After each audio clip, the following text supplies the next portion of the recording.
Halo guys, kembali lagi bersama admin di sini di chapter 709 Is Start with a Mountain. Admin juga bacain novel Villain Retirement kali ini juga chapter 13. Hana yang diam-diam menguap di belakang teman sekelasnya mau tidak mau terbangun sepenuhnya begitu dia melihat kakaknya pergi ke tengah aula pelatihan. Mereka seharusnya melakukan semacam pertarungan tiruan hari ini. Hari ini tepat di hari pertama sekolah. Dia pikir itu konyol dan mereka seharusnya membiarkan mereka pergi ke asrama dulu dan melanjutkan pelajaran bulan depan atau semacamnya. Tapi tidak, mereka harus ekstra. Itu bodoh pikirnya. Tapi kalau dipikir-pikir, orang pertama yang mendapat tantangan tidak lain adalah kakaknya. Melihat ini, dia dengan cepat mendorong teman-teman barunya ke samping sambil dengan marah berjalan ke depan. Ini adalah penindasan, pikirnya. Hanya karena relay sedikit berbeda dari kebanyakan anak, mereka sudah menindasnya di hari pertama sekolah. Tidak di arlojinya. Itu benar-benar keputusan yang tepat baginya untuk mendaftar di akademi juga karena jika tidak, dia tidak akan bisa melindungi relay dari kejadian seperti ini. Namun, saat dia hendak melangkah keluar, instruktur kelas mereka menghalangi jalannya. "Tolong minggir," kata Hana dengan nada yang sangat kesal. "Di sana itu kakakku," katanya. "Aku khawatir aku tidak bisa melakukan itu. Jika kamu ingin bertarung, maka kamu hanya dapat melakukannya setelah pertandingan ini selesai." "Apa kamu gila? Aku bilang itu kakakku, dia mungkin akan ditindas," katanya. "Kalau begitu, balas dendam setelahnya. Berhentilah menjadi orang yang terlalu sibuk. Kamu tidak bisa menyelamatkan semua orang. Dan ini Tuan Nick Walker, tolong sapa aku dengan sedikit hormat, karena kita akan menghabiskan banyak waktu bersama mulai sekarang," kata guru itu. Sungguh menyeramkan, itulah yang dipikirkan Hana saat supervisornya tersenyum padanya. Nick Walker selalu menutup matanya, tapi meski begitu, sepertinya dia menatap langsung ke jiwanya. Jadi dengan Nick Walker menghalangi jalannya, Hana hanya bisa menggertakkan giginya dan berharap tidak ada hal buruk yang terjadi pada kakaknya. Jika sesuatu yang buruk terjadi padanya, lalu dia akan membakar anak laki-laki beralih satu itu yang menjadi lawannya. Daniel Espinoza, suatu hari nanti aku akan dikenal sebagai Megaman. Kekuatanku adalah elastisitas manusia super. Relay Rose, suatu hari nanti aku akan dikenal sebagai Relay Rose. Itu bukan nama pahlawan super, kata Espinoza. Tapi aku akan tetap menjadi nama yang dikenal, kata Relay sambil mengambil sesuatu dari sakunya. Apa itu sendok? Bagi beberapa siswa yang mengenali Relay dari ujian masuk, kebanyakan dari mereka tersentak begitu melihat sendok yang dipegangnya. Lagi pula, bagaimana mereka bisa melupakan adegan kekerasan di mana Relay secara tidak sengaja hampir mengambil dada seorang pengawas. Ya, itu peralatan makan dari perak, kurang tahan lama tapi lebih mahal dari baju baja tahan karat, tapi sepertinya ibu menyukainya. Tidak ada yang bertanya, tapi kamu baru saja melakukannya, gumam Relay ketika sendok itu melayang-layang di udara. Sendok ini sangat mirip denganmu, Daniel.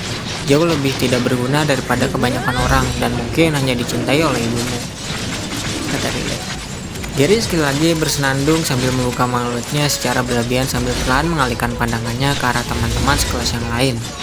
Sylvie yang baru saja mendengar Relay berbicara tanpa jeda mau tidak mau menghela nafas melihat keheningan yang terjadi di seluruh aula. Dia akhirnya tidak sendirian dalam dilema, tidak tahu apakah dia harus tertawa atau tidak. Tapi karena dia mengatakan itu hanyalah lelucon, mungkin tidak apa-apa.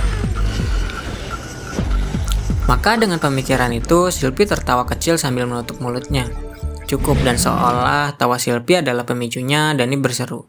"Cukup bicaranya, ayo segera lakukan," kata Dani.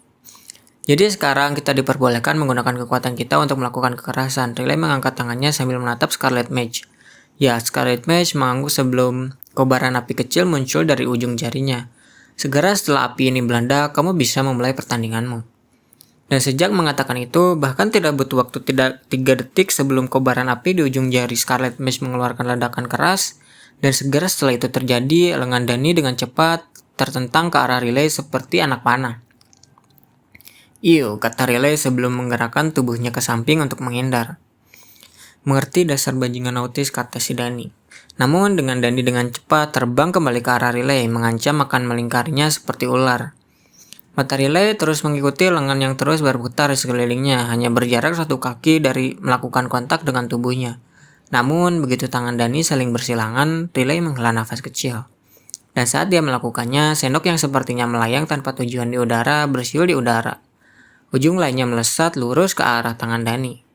"Hah," katanya. Dan tanpa perlawanan atau keraguan sedikit pun, gagang sendok itu menembus kedua tangan Dani yang saling bertumpukan. Namun tidak berhenti sampai di situ, sendok terus terbang ke bawah, menyeret tangannya hingga menempel di lantai. Sendoknya juga menembus lantai, menyepit tangan Dani sepenuhnya. Dan dengan centikan jari Riley lagi, mangkuk sendoknya bengkok, mengunci tangan Dani. Gumam Riley sambil melangkahi lingkaran tumpang tindih yang dibuat Dani dengan tangannya. Ini jauh lebih kuat dari apa yang kukira. Ia kemudian berkata sambil melihat sendok yang menjerat lengan Dani. "Setidaknya jauh lebih tahan lama dibanding kamu, Daniel. Tapi kamu tidak perlu khawatir, ibumu mungkin masih menyayangimu. Biasanya mereka dibuat seperti itu pada mereka anak-anak," katanya. Lepaskan tanganku," kata Dani, mencoba menarik tangannya. Tetapi karena rasa sakit karena sendok tertancap di tangan anggota tubuhnya, satu-satunya yang bisa dia lakukan hanyalah berteriak. Aku tidak bisa melakukan itu, Daniel," kata Riley menghela nafas sambil berjalan perlahan ke arah Dani. Berusaha menghindari lengannya yang menggeliat saat dia melakukannya, itu kekuatan yang sangat menjijikan. "Aku tidak ingin itu berada di dekatku," kata Riley. "Dasar keparat, idolaku punya kekuatan yang sama. Apa yang coba kamu lakukan?" Dani mau tidak mau menarik napas pendek namun dalam saat Riley sekali lagi mengambil sesuatu dari sakunya. Kali ini benda yang jauh lebih tajam, yaitu pisau. "Kamu tidak perlu khawatir, Daniel," gumam Riley saat pisau di tangannya perlahan melayang di atas telapak tangannya. "Aku akan membuatnya tidak menimbulkan rasa sakit."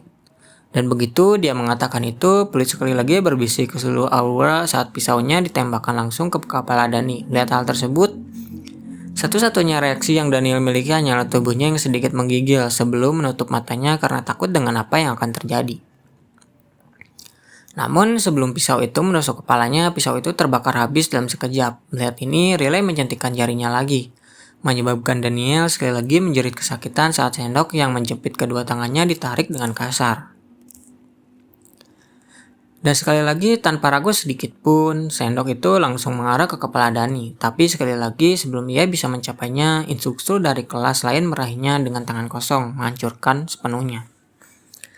Riley kemudian sedikit menoleh ke samping karena Nick Walker sudah berada di sampingnya, melambaikan jarinya dan memberi isyarat kepada Riley untuk tidak melanjutkan lebih jauh. "Sudah cukup, Tuan Riley." Scarlet Mage kemudian melangkah menuju Riley. Ekspresi wajahnya jelas terlihat kesal. Jika dia sedikit terlambat dalam membakar pisaunya, maka mereka mungkin sudah mendapat korban pertama, tepat di hari pertama sekolah. "Kamu harusnya tahu kapan lawanmu sudah dikalahkan, dan itu berlaku untuk kalian semua." Scarlet Mage berteriak sambil melihat ke arah siswa lainnya. "Itulah salah satu pelajaran yang ingin kami sampaikan kepada kalian semua hari ini." Tapi dia masih bernapas. "Kamu tidak boleh seperti itu." Scarlet Mage mau tidak mau mengarang frustasi saat dia melihat wajah Riley yang kebingungan.